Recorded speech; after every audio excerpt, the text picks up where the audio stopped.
মাঠে যার কাটারেই থমকে যায় বিশ্বের সেরা ব্যাটসম্যানরা সেই মোস্তাফিজুর রহমানকেই কিনে আবার ছেড়ে দিল আইপিএল দল। সিদ্ধান্তটা তখন অনেকের কাছেই ছিল অবাক করা, কিন্তু এখন সেই সিদ্ধান্ত নিয়েই শুরু হয়েছে আক্ষেপ। আইপিএলের শীর্ষ পর্যায় থেকেই শোনা যাচ্ছে দুর্ভাগ্যজনক মন্তব্য। প্রশ্ন উঠছে, ক্রিকেটে কি সত্যিই রাজনীতি ঢুকে পড়েছে? আর যদি তাই হয়, তাহলে এর মূল্য কতটা চুকাতে হচ্ছে খেলাটাকেই। চলুন জেনে নেই বিস্তারিত।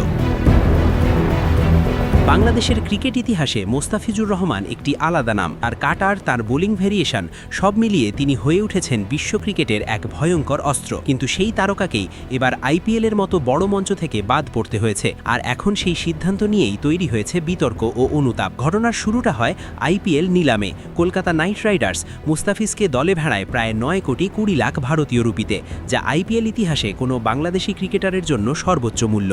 সবকিছু ঠিকঠাকই এগোচ্ছিল, কিন্তু হঠাৎ করেই পরিস্থিতি পাল্টে যায়।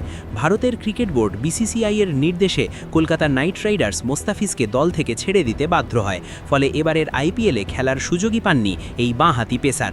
এই সিদ্ধান্তকে দুর্ভাগ্যজনক বলে মন্তব্য করেছেন আইপিএলের চেয়ারম্যান অরুণ ধুমাল। এক সাক্ষাৎকারে তিনি বলেন, এমন ঘটনা সত্যিই দুঃখজনক, যদিও এর পেছনের সবকিছু তিনি বিস্তারিত জানেন না। তবে এখানেই শেষ নয়। এই ঘটনা ঘিরে বড় একটি প্রশ্ন সামনে এসেছে, ক্রিকেটে কি সত্যিই রাজনীতির প্রভাব বাড়ছে? এই প্রশ্নের উত্তরে ধুমাল বলেন, খেলাধুলাকে রাজনীতি থেকে আলাদা রাখাই উচিত, কারণ রাজনীতি পরিবর্তনশীল, কিন্তু ক্রিকেটের স্বার্থ থাকা উচিত স্থায়ী।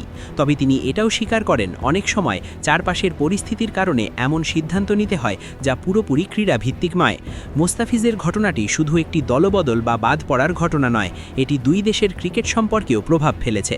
বাংলাদেশ ক্রিকেট বোর্ড এই ঘটনার পর নিরাপত্তার কারণ লিখিয়ে 2026 টি-20 বিশ্বকাপে ভারতে দল পাঠাতে অস্বীকৃতি জানায়। এমনকি নিজেদের ম্যাচ অন্যত্র সরানোর দাবিও তোলে, কিন্তু সেই দাবি মানা হয়নি। ফলে শেষ পর্যন্ত বাংলাদেশকে টুর্নামেন্ট থেকে বাদ দিয়ে স্কটল্যান্ডকে অন্তর্ভুক্ত করা হয়।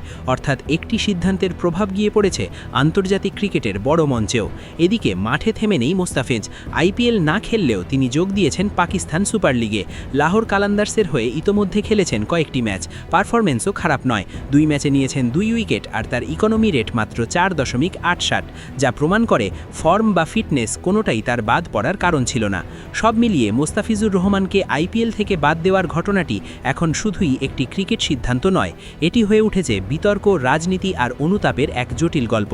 এখন প্রশ্ন একটাই, ভবিষ্যতে কি ক্রিকেট সত্যি রাজনীতির বাইরে থাকতে পারবে, নাকি এমন ঘটনাই হয়ে উঠবে নতুন বাস্তবতা?